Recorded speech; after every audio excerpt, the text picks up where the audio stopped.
నిజామాబాద్ నగరంలో బాలిక కిడ్నాప్ కలకలం రేపింది. ఓ మహిళ దగ్గర నుండి కిడ్నాప్ చేశారని చెప్పి సీసీ ఫుటేజ్లో కూడా వీడియో రికార్డ్ అయిన పరిస్థితి. అయితే బాలిక కిడ్నాప్ అంశానికి సంబంధించి ఎంతవరకు వచ్చింది, ఆ బాలిక దొరికిందా, ఆచూకీ ఏమైనా తెలిసే అవకాశాలు ఉన్నాయి, ఎవరు కిడ్నాప్ చేశారో అసలు దానికి అంతకు సంబంధించి నిజామాబాద్ టౌన్ ఎస్హెచ్ఓ ఉన్నారు మనతో, రఘుపతి వారిని అడుగు. సార్ చెప్పండి, ముఖ్యంగా ఓ బాలిక చిన్నారి మిస్సింగ్ అయింది. ఆ రాత్రి పడుకున్న సమయంలో కోటవా అనే మహిళ దగ్గర నుండి కిడ్నాప్ చేశారని చెప్పి ఆ తల్లి ఫిర్యాదు చేసిన నేపథ్యం అసలు ఏం జరిగింది సార్, అసలు వివరాలు ఏంటి?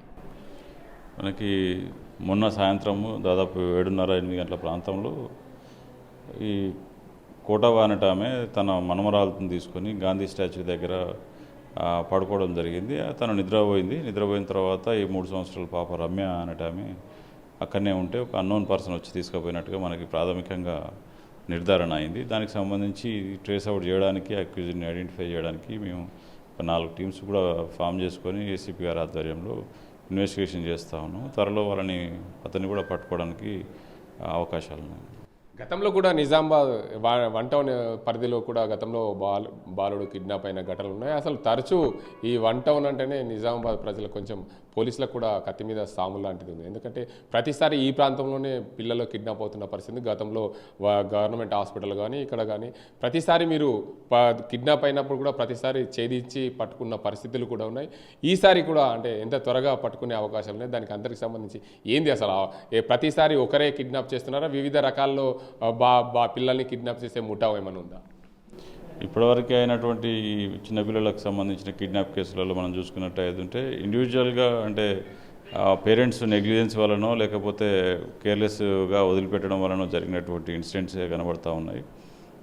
రీసెంట్గా రైల్వే స్టేషన్ దగ్గర కావచ్చు, లేకపోతే జీజీహెచ్ కావచ్చు, లేకపోతే వివిధ సందర్భాలలో అయిన కేసులలో ఇమీడియట్గా మనము ట్రేస్ అవుట్ చేయడము, అక్యూజ్లను అరెస్ట్ చేయడము, రిమాండ్ కూడా తరలించడం జరిగింది.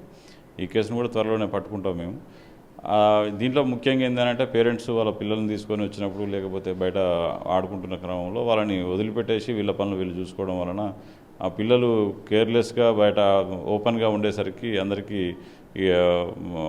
అవకాశం కల్పించిన వాళ్ళు అవుతూ ఉన్నారు.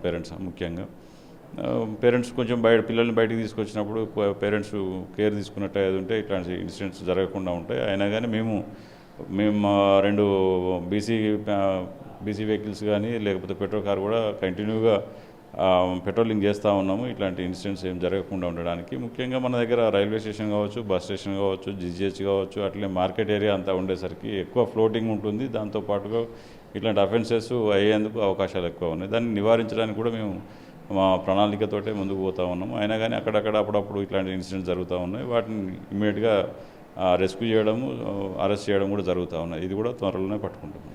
ఎన్ని టీములు ఫామ్ చేశారు సార్? ఎలా దీన్ని ఛేదించే అవకాశాలు ఉన్నాయి? ఇప్పటివరకు 4 టీమ్స్ ఫామ్ చేసుకున్నాము. ఎస్ఐఎస్ ఆధ్వర్యంలో టీమ్స్ అన్నీ కూడా ఫీల్డ్లో వర్క్ చేస్తూ ఉన్నారు. మేము టెక్నికల్గా వర్క్ చేస్తూ ఉన్నాము, అట్లే మాన్యువల్గా కూడా వర్క్ చేస్తూ ఉన్నాము. ఏసీపీ గారు సిపి గారు కీన్గా అబ్జర్వ్ చేసుకుంటూ ఎప్పటికప్పుడు ఇన్స్ట్రక్షన్స్ ఇస్తూ ఉన్నారు. Thank you. మొత్తానికి చూసుకోవచ్చు, నిజామాబాద్ నగరంలో ఏదైతే రమ్య అనే బాలిక కిడ్నాప్కి సంబంధించి పోలీసులు త్వరలోనే ఛేదిస్తామని చెప్తున్నారు. ఇప్పటికే 4 టీంలను ఫామ్ చేశాం.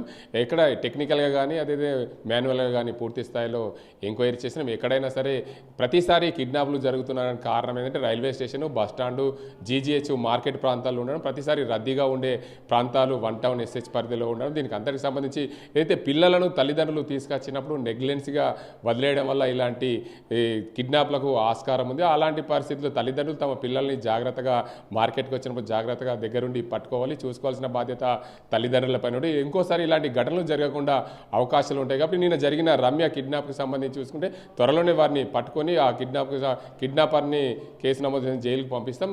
మా 4 టీంలు పూర్తిగా పనిచేస్తున్నాయి. దీనికి అంతటికి సంబంధించి నిజామాబాద్ పోలీస్ కమిషనర్ ఆధ్వర్యంలో ఏసీపీ రాజవెంకటరెడ్డి పర్యవేక్షణలో 1 టౌన్ ఎస్హెచ్ఓ రఘుపతి ఆధ్వర్యంలో 4 టీంలు ఫామ్ చేశామని చెప్పి ఎస్హెచ్ఓ రఘుపతి చెప్తున్న పరిస్థితి. ప్రపంచంలో ఏ మూల ఏ క్షణం ఏం జరుగుతుందో వేగంగా తెలుసుకోవడానికి తొలి వెలుగు వాట్సాప్ ఛానల్ని ఫాలో చేయండి.